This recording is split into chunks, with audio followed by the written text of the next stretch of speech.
How the food you eat affects your brain. Are you interested in how what you eat affects how well your brain works?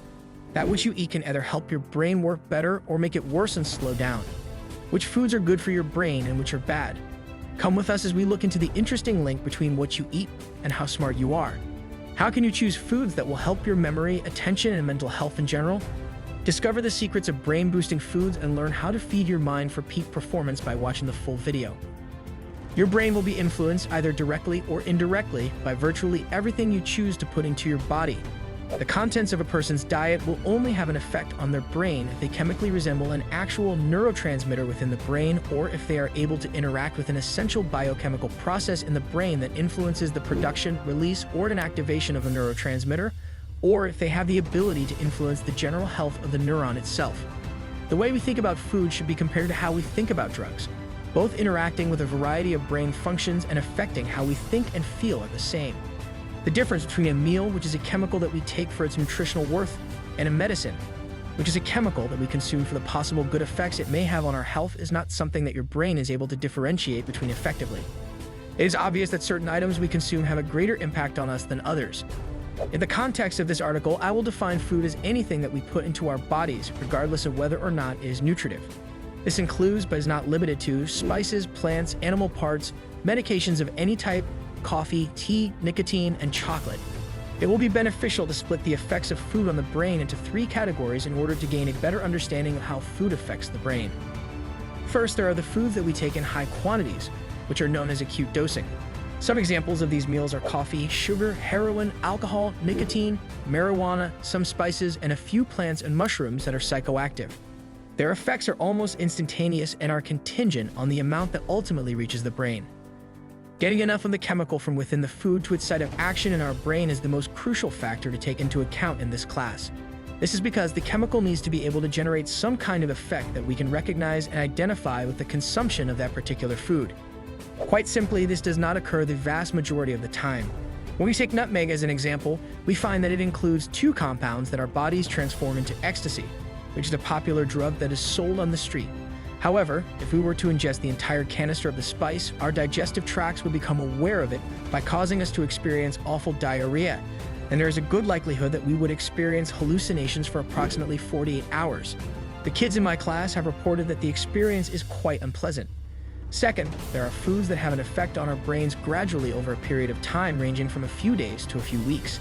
This is typically referred to as precursor living, and it would consist of a wide variety of amino acids. Tryptophan and lysine are 2 examples that come to mind. Carbohydrates that have a high glycemic index, such as potatoes, bagels, and rice. Fava beans, certain minerals, particularly iron and magnesium. Lecithin containing products such as donuts, eggs, and cakes. Chocolate, and the water-soluble vitamins. Their function is to influence the operation of a particular transmitter system, typically with the intention of improving the system's performance in the brain. In the past, for instance, researchers believed that tryptophan loading was responsible for the drowsiness that we experience after consuming a substantial dinner of protein or drinking a glass of warm milk before going to bed. The information that is now available does not support this claim. Nonetheless, the claim does make my primary point. In order for us to experience any effects, we need to ensure that we are delivering enough amount of any specific vitamin or chemical to the appropriate location and dose within our brain. It is unfortunate because tryptophan has a harder time entering our brains in this particular configuration. Therefore, what are the scientific evidences that support the idea that these foods have an influence on cognitive function? The majority of the time, it is connected to the consequences that arise when we do not receive sufficient amounts of them.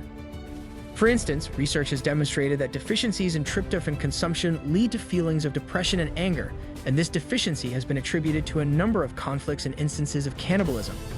Inadequate amounts of sugar or water-soluble vitamins, the B's and C, may cause changes in brain function, which will become apparent after a few days of deprivation. These changes will be noticeable. Unfortunately, this is not always the case, despite the fact that many authors leap to the conclusion that administering huge dosages of such nutrients will make a significant improvement in our mood or thinking. As a general rule, the foods that fall into this category take longer to have an effect on our brains than the meals that go into the original category. The nutrients that have a slow-acting lifetime dose are included in the 3rd group.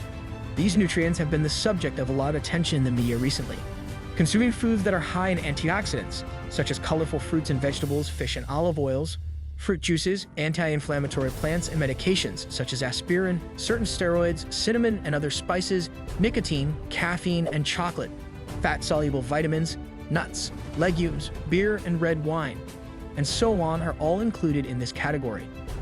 Even while individuals who consume these meals do not experience sudden shifts in their thoughts or emotions depending on the quantity that they consume, they do undoubtedly reap the benefits of doing so on a consistent basis throughout their entire lives. In a general sense, the advantage stems from the fact that each of these foods offers our brains some kind of defense against oxygen, which is the most harmful substance that we are exposed to on a daily basis. It is necessary for us to take in oxygen since we consume food. We age as a result of the use of oxygen. People who live the longest typically consume foods that are high in antioxidants or just consume a significantly lower quantity of food. The inclusion of nicotine and caffeine in this article is due to the fact that several recent research have suggested that these substances inhibit the harmful effects of oxygen in our brains. It's clear that the way in which you phrase the issue concerning the relationship between foods and the brain will result in a different list of foods and a different justification for ingesting those meals. Consuming a variety of foods is likely to be necessary if you want to modify the way your brain is currently functioning or slow down the process of your brain aging. In point of fact, however, these distinctions are never taken into consideration when eating. We simply consume whatever tastes good to us. The unfortunate reality is that our brains powerfully reward us when we consume sugar, fat, and salt. As a result, we have obesity and an epidemic of ailments associated to obesity that is on the horizon. Consequently, just like medications, food can have both bad and beneficial effects, and the extent of these effects is contingent upon the type of food consumed, the amount consumed, and the length of time consumed. Foods that support good health. What then ought to be on your plate and in your cart? Here's a brief rundown of things to look for at the grocery shop the next time. Entire foods. Preservatives, food coloring, and other additives may either induce or exacerbate depression and hyperactivity, according to certain research. Sarah Jacobs, a holistic nutritional consultant and co-founder of the Wellness Project, says that eating real food that is minimally processed and contains a few nutritious ingredients is the most important thing to remember. Consider colorful, fresh fruits and vegetables. The body and mind can benefit greatly from the potent nutrients found in colorful fruit. The colors themselves frequently carry their nutritious qualities. Naturally colorful foods make it more easier for our systems to absorb more vitamins and nutrients, which has numerous positive effects on our physical and mental health. Fiber foods derived from plants are high in fiber, which slows down the body's absorption of glucose or food sugars. You can prevent sugar crashes and rushes by doing this. Fruits, vegetables, and nutrient-dense carbohydrates like whole grains and beans are examples of foods high in fiber. Antioxidants. Particularly rich in these anti-inflammatory compounds are berries, leafy green vegetables, turmeric, and foods high in omega-3 fatty acids, such as salmon and black chia seeds. Eat dark chocolate in moderation as it also includes sugar and antioxidants. Folate. This particular form of B vitamin aids in the synthesis of dopamine without causing it to spike like carbohydrates do. Leafy greens, lentils, and cantaloupes all contain it. Vitamin D. Sunshine exposure is the usual source of vitamin D, which aids in the synthesis of serotonin. However, mushrooms are yet another excellent source. Jacobs. In the event that you have a vitamin D deficiency, your physician might also advise supplementation. Supplements may be discounted for Aetna members. See your plan's benefits for specifics. Stay tuned for more insights on how to optimize your brain health through nutrition. Subscribe now for expert tips and updates.